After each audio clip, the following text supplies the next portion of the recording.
Selamat pagi. Kembali bertemu di video. Minggu lalu kita hanya pakai PPT. Iya. Karena pahibut gitu ya. Pahibut, namanya tak. Ya, selamat pagi semua. Bersyukur bisa ketemu lagi lewat video. Kalau nggak nyapa langsung tuh gitu ya, rasanya ada yang kurang gitu. Ibarat chat dengan pakai video call. Oh. Video call. Kelihatan mukanya. Walaupun kita nggak bisa lihat muka teman-teman ini. Iya betul, karena masih satu arah gitu ya. Kapan atau kita ini lagi dua arah lagi? Iya betul. Dua arah ya, paling ngejum-ngejum lah. Ya, untuk sekarang masih jum-juman. Ya, kita akan masuk ke pelajaran ke-10. Sudah menuju akhir kesatuan 1. Seorang tokoh yang tidak asing, sudah sering dibahas. Tapi mau apa ya yang dibahas ini ya? Kenapa ke dia lagi gitu? Iya. Memang kan firman Allah hidup, jadi dia kalau kita bahas dulu, nanti ya dulu, pengalaman dulu, pemahaman dulu. Sekarang udah bertambah pemahaman, kita lihat lagi hal-hal lain gitu. Lebih dalam, lebih luas.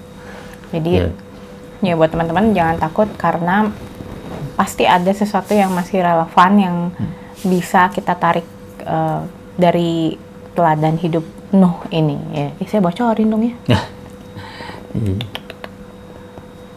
Oke. Nah, sebelum melanjut lebih jauh, kita berdoa dulu ya. Bapa kami yang di surga, kami sungguh bersyukur atas kesehatan yang Tuhan berikan.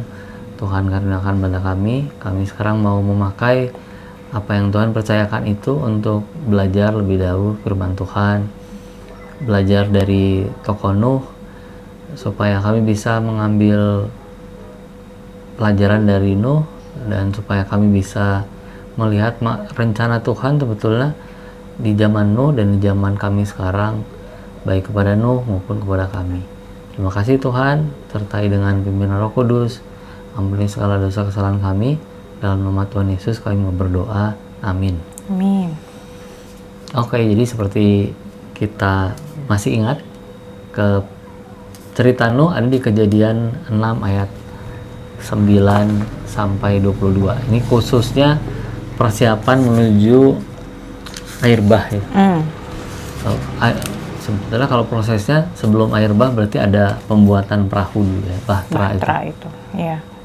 Ya, Nuh hidup benar, judul pelajarannya. Tapi Ayat hafalannya diambil Pak Pendeta Anwar. Pendeta Anwar mengambilnya dari Ibrani. Iya, Ibrani 11 ayat 7. Karena kan soal iman ya, jadi Ibrani gitu ya. Oke, itu berani ya. Karena iman, maka Nuh dengan petunjuk Allah tentang sesuatu yang belum kelihatan, dengan taat mempersiapkan bahtera untuk menyelamatkan keluarganya, dan karena iman itu ia menghukum dunia, dan ia ditentukan untuk menerima kebenaran sesuai dengan imannya. Menarik juga gitu, waktu saya mempersiapkan pelajaran ini, memang bahan kita dari ayat 9, mulainya ayat 9 gitu. Tapi sebetulnya nama Nuh sudah mulai disebut di pasal 5, ayat-ayat yang terakhir, di ayat yang ke-28 itu ada sedikit silsilah tentang Nuh. Jadi ayahnya itu bernama Lamek. Lalu Nuh itu lahir di usia Lamek 182. Wow, ngejomblonya lama ya. Lalu Nuh itu ternyata juga bukan anak tunggal, karena setelah ia memperanakan Nuh, maksudnya Lamek, ia memperanakan anak-anak lelaki dan perempuan. Jadi setelah usia 182 punya anak pertama, sampai usia 777 tahun baru matinya. 777. Nah, ya, baik. Ya, lanjut. Ya. Lalu Nuh sendiri juga punya anak-anak, 3 orang itu ya, Sem, Ham, dan Yafet. Dan ternyata ini lebih kesian lagi ya. Kalau bapaknya itu punya anak di usia 182 tahun aja ya, mungkin hitungnya masih ABG mungkin ya di masa itu. Nuh itu 500 tahun baru punya anak. Udah tua berarti ya? Iya. Langsung 3 tapi ya. Dan gak disebutkan langsung 3. punya anak laki-laki dan perempuan lagi sebelum air bah itu enggak. Jadi anaknya emang cuma 3 itu aja. Betul. Kalau misalnya ada, nggak tahu juga sih ya, tapi penafsiran yang lain. Tapi kan kita jadi soal, kalau di Nuh itu suka bicarain yang itu ya, yang pasal 6 ayat berapa itu? Ayat yang soal anak Allah dan anak Manusia. anak manusia, ayat 2 ya. Maka anak-anak Allah melihat bahwa anak-anak perempuan manusia, anak-anak Allah melihat anak-anak perempuan manusia itu cantik-cantik, lalu mereka mengambil istri dari antara perempuan-perempuan itu. Nah, waktu dulu tuh nggak ngeh ya, baca-baca aja gitu. Sampai terus pernah dengar satu renungan membahas mengenai anak-anak Allah dan anak-anak manusia. Apakah anak-anak Allah itu artinya roh-roh itu di muka bumi, sedangkan anak-anak manusia itu yang ada dagingnya, ada raganya gitu? Ternyata nggak juga ya. Pemisahan istilah anak-anak Allah dan anak-anak manusia itu merunut ke leluhurnya ya. Iya. Nah, Nuh ini yang beserta dengan leluhurnya sampai ke Set, anaknya Adam, yang ketiga ya. Kalau teman-teman ingat, dia ada Kain, Habil, tapi lalu Habil mati dibunuh oleh Kain, dan Adam punya anak ketiga yaitu Set. Nah, Set inilah yang dan keturunannya yang disebut sebagai anak-anak Allah.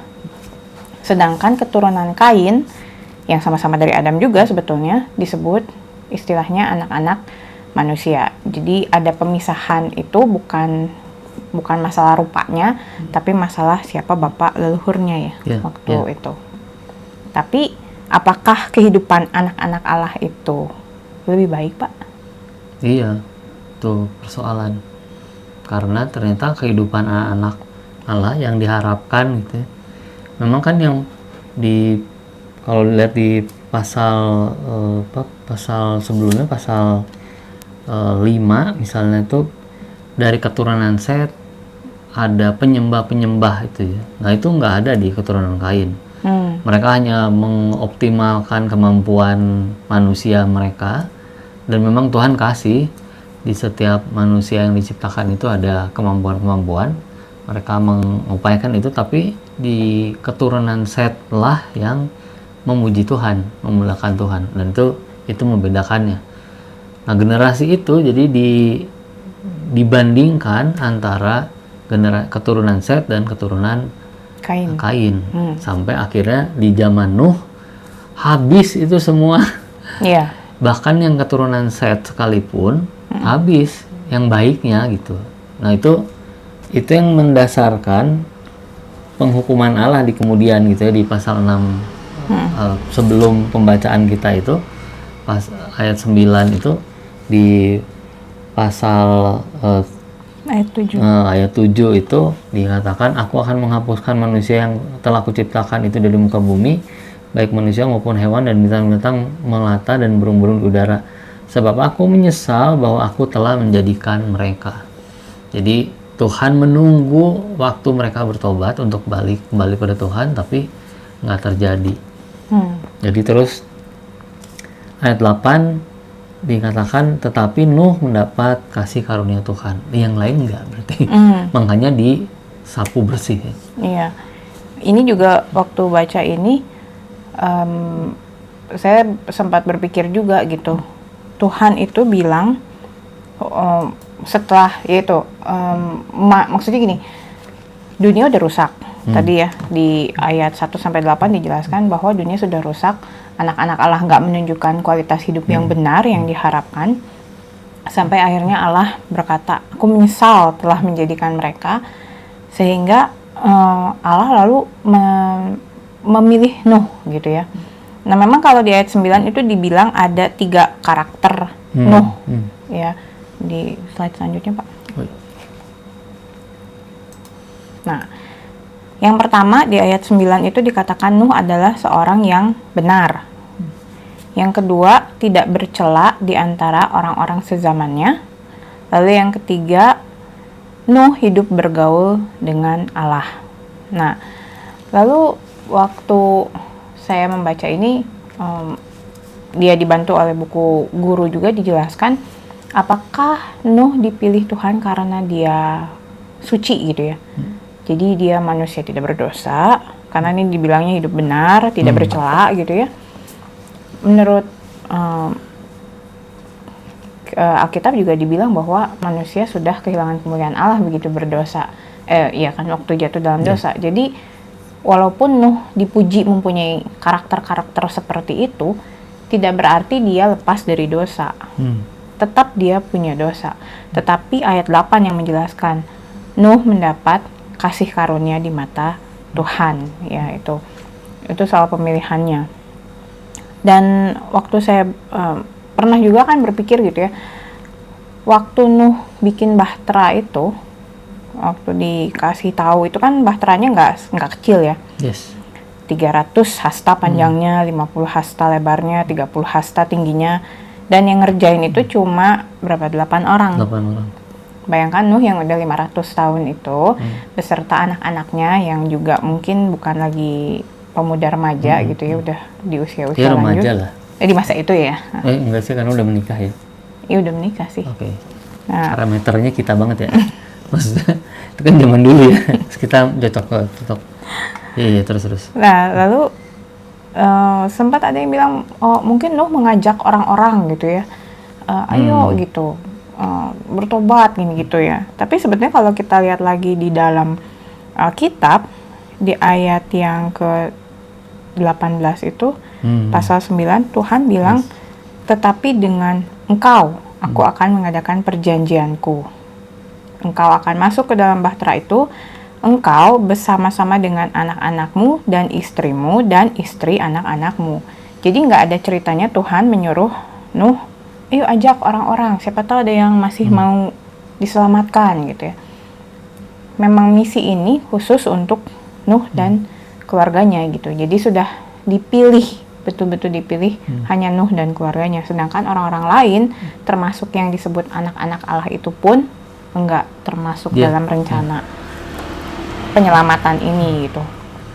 Nah, dan ini yang menonjol itu ya, tidak bercela di antara orang-orang sezamannya itu. Orang-orang sezamannya semua rusak, itu satu tadi. Lalu yang kita ingat tadi yang saya singgung sedikit di depan, Nuh itu bukan anak tunggal. Dia masih punya saudara-saudara ya, masih punya adik-adik gitu. Tapi mereka Tetap pun aja tidak berkenan di mata Tuhan gitu. Jadi Nuh ini adalah orang benar gitu. Makanya disebut orang benar itu karena baik lagi pemilihan Tuhan, bukan karena usaha dia untuk bisa dapat pembenaran tuh di mata Tuhan ya. Iya, karena kita harus konsisten juga menyatakan bahwa maksudnya kita harus punya pemahaman yang konsisten.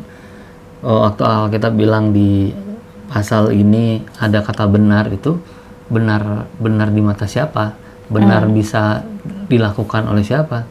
Jangan sampai ada pemahaman bahwa orang benar itu karena berlaku benar dianya gitu. Dia merespon untuk itu ya. Kalau dilihat dari Nuh itu, dia merespon untuk ikut pimpinannya Allah. Tidak terpancing untuk ikut sesama orang zamannya. Itu yang membedakan.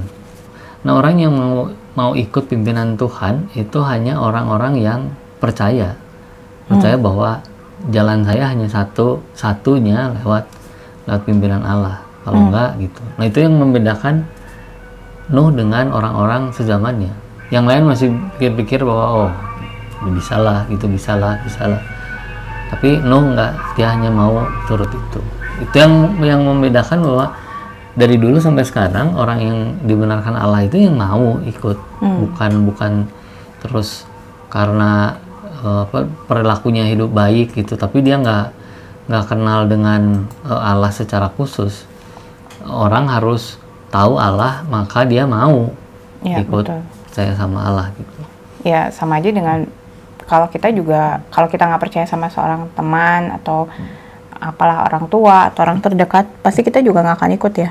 Waktu dibilang misalnya kamu baiknya begini, misalnya masuk jurusan anu gitu, dia juga nggak kenal saya atau dari mana gitu ya, ngapain gitu nurut-nurut. Nah, seperti itu kan kurang lebih hubungannya. Jadi Nuh bisa taat karena dia memang percaya. Iya. Dan memang ada buktinya di ayat 22 itu ya, dibilang lalu Nuh melakukan semuanya itu tepat seperti yang diperintahkan Allah kepadanya. Soal pembuatan bahtera itu ya. Iya, lihat itu ya kesetiaannya itu. Nah, kan tadi kita udah bilang soal relevansinya dengan zaman Oh, iya. sekarang nih gitu ya. Nuh di waktu itu, lalu gimana dengan kita sekarang ini di zaman sekarang? Nah, kalau saya lihat di zaman kita sekarang pun masih ada ya istilahnya anak-anak Allah dan anak-anak manusia. Karena Tuhan Yesus yang bilang itu sih. Iya. Jadi anak-anak Allah. Tapi sekarang bukan berdasarkan keturunannya lagi ya Pak. Kan ada orang yang menganggap kami ini pilihan, bangsa pilihan karena kami lahir dari leluhur kami adalah Abraham, Ishak, Yakub misalnya gitu ya. Sedangkan orang-orang di luar itu dianggap bukan orang-orang pilihan, bukan bangsa yang secara khusus gitu diambil oleh Allah misalnya gitu. Sekarang kan kita udah nggak begitu ya Pak konsepnya, bukan pilihan karena darah lagi ya. Orang-orang dibenarkan untuk ketemu dengan Allah itu perlu pembenaran, perlu dibenarkan. Nah, tadi Nuh seperti itu, lalu kita di zaman sekarang dibenarkan oleh Yesus Kristus. Nah, itu yang membuat kita menjadi anak-anak Allah. Nah, pertanyaannya, apakah anak-anak Allah ini bisa hidup setia seperti Nuh gitu ya di zaman sekarang? Atau justru menyerupai anak-anak Allah selain Nuh di masa itu gitu. Yang tadi kan kita sudah baca, sebetulnya secara kualitas hidup nggak ada bedanya. Karena mereka cuma melihat, misalnya kayak tadi kan yang sederhananya melihat perempuan-perempuan anak manusia tertarik terus nikahi aja. Apakah itu berkenan atau enggak di mata Tuhan, betul atau enggak udah nggak dilihat lagi gitu. Jadi nggak ada Allah dalam hidupnya gitu ya, walaupun mereka disebut anak-anak Allah. Sehingga pertanyaannya itu, sekarang ini kita yang mengaku sebagai anak-anak Allah yang sudah dibenarkan tadi, kualitas hidup seperti apakah yang kita miliki? Apakah kita seperti Nuh atau bukan? Nah, gimana caranya kalau kita mau seperti Nuh? Nah, pertanyaan ya teman-teman. Ini balik lagi, ini soal pilihan juga sih. Nuh juga bisa aja dia berhidup seperti orang-orang sezamannya, tapi dia dibilang tidak bercela di antara orang-orang sezamannya. Berarti ada pilihan yang dibuat. Nah, begitupun dengan kita sekarang, pilihan apa yang mau kita buat? Apakah kita mau hidup benar atau ya sama aja dengan anak-anak manusia di luar sana, tapi ngakunya anak Allah gitu, statusnya aja gitu ya. Nah, menarik sih, beberapa hari kemarin kami mengikuti wawancara seorang itu ya, dia orang Kristen, dia selebriti juga sih hitungannya gitu ya, tapi dia share kesaksian hidupnya, bagaimana dia tuh nggak mau hidup di tengah-tengah gitu. Jadi mau jadi anak Allah di dunia ini, yang dia nggak mau jadi orang yang apa sih istilahnya, suam kuku kali ya. Jadi adaptif dengan kebiasaan hidup di dunia, apalagi dia hidup di dunia selebriti itu, dia nggak mau gitu. Jadi walaupun pekerjaannya kelihatannya menuntut dia untuk glamor lah, untuk ini untuk itu, tapi sebisa mungkin setiap ada kesempatan dia suka membagikan firman gitu di tengah-tengah acara yang dia pandu gitu.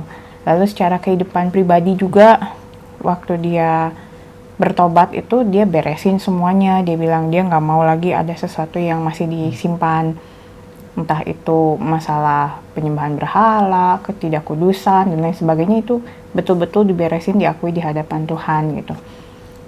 Saya kaget juga gitu waktu dengar gitu ya, karena seringkali kan kita sebagai anak-anak Tuhan di lingkungan pekerjaan, di sekolah gitu, kadang nggak terhindar dari situasi yang sulit gitu. Harus bisa gimana ya,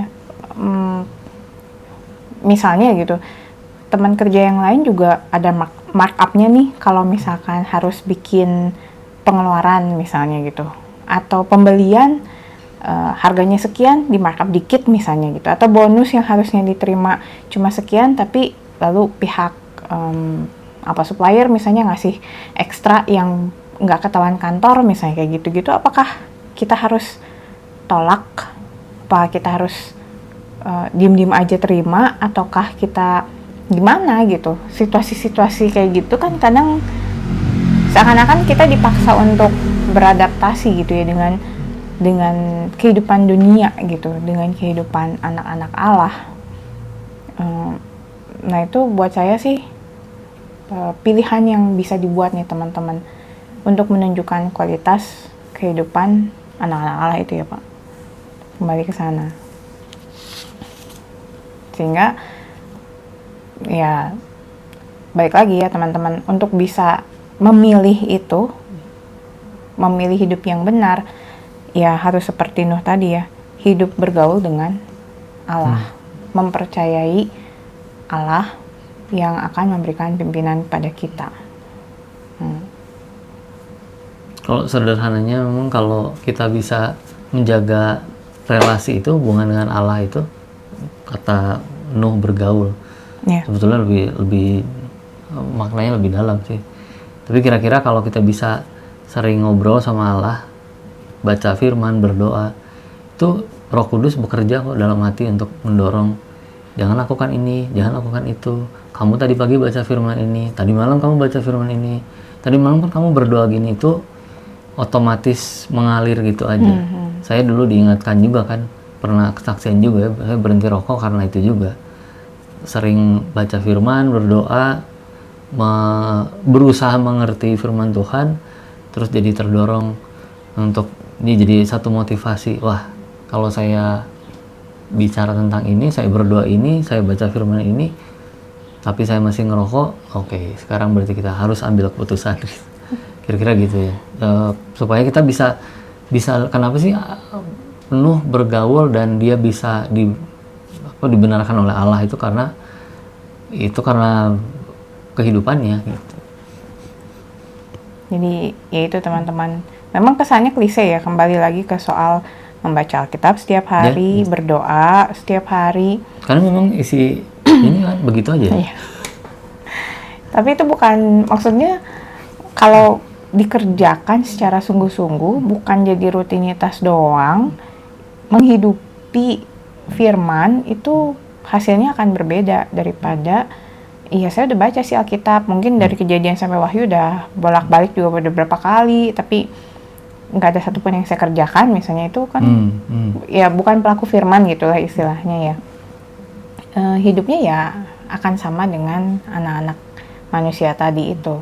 Tapi kalau kita menghidupi firman, satu aja gitu ya, satu perintah Tuhan aja ya nanti akan merembet kemana-mana gitu, pasti hidup kita akan berbeda dan kita bisa menunjukkan kualitas seperti Nuh gitu ya, anak Allah yang hidup benar.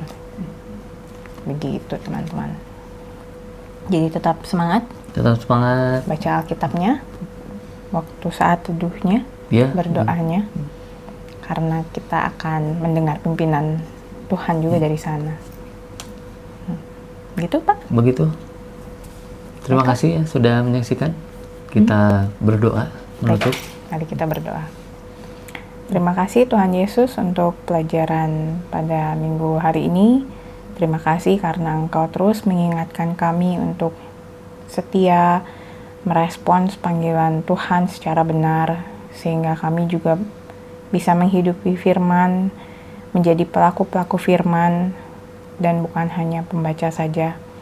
Biarlah kiranya Tuhan, teguran-teguran, pelajaran yang kami dapatkan melalui kelas sekolah minggu kami ini semakin hari semakin membuat kami menyerupai Yesus. Amin. Ampuni kami Tuhan ketika kami lemah, ketika kami mengambil pilihan-pilihan yang salah secara sadar bahkan. Ampuni kami, dan kami percaya karunia Tuhan terus ada bagi kami, pengampunan Tuhan terus ada bagi kami, dan biarlah kami terus menguatkan diri kami dalam pimpinan Tuhan. Kami tidak mau jatuh ke dalam dosa yang sama lagi dan lagi, tapi kami mau melembutkan hati kami untuk mendengar kebenaran firman Tuhan. Terima kasih Tuhan Yesus, berkatilah murid-murid kami sebagaimana Tuhan sudah memberkati kami melalui materi ini. Berkati juga orang-orang yang sudah menyaksikan video ini, dan biarlah pelajaran ini boleh terus terngiang dalam hati setiap orang yang mendengarnya. Dalam nama Tuhan Yesus kami berdoa. Amin. Amin. Terima kasih sekali lagi. Sehat-sehat, ini cuacanya haridang ekstrim. kalau sekarang. Jadi banyak-banyak minum. Kemarin sempat dingin banget, sekarang mulai haridang banget gitu, dan Omikron masih merajalela gitu ya. Kayak kata Luhut, udah grafiknya udah melandai. Oh, udah melandai. Oh. Katanya ya. Tapi ya gitulah. Kita berdoa terus, menjaga kesehatan, waspada. Itu yang penting. Kalau ada teman-teman yang sedang isoman atau tahu ada keluarganya yang masih isoman juga, semangat terus. Tuhan Yesus memberi kekuatan dan kesembuhan. Sampai jumpa. Sampai jumpa minggu depan. Tuhan Yesus memberkati. Terima kasih.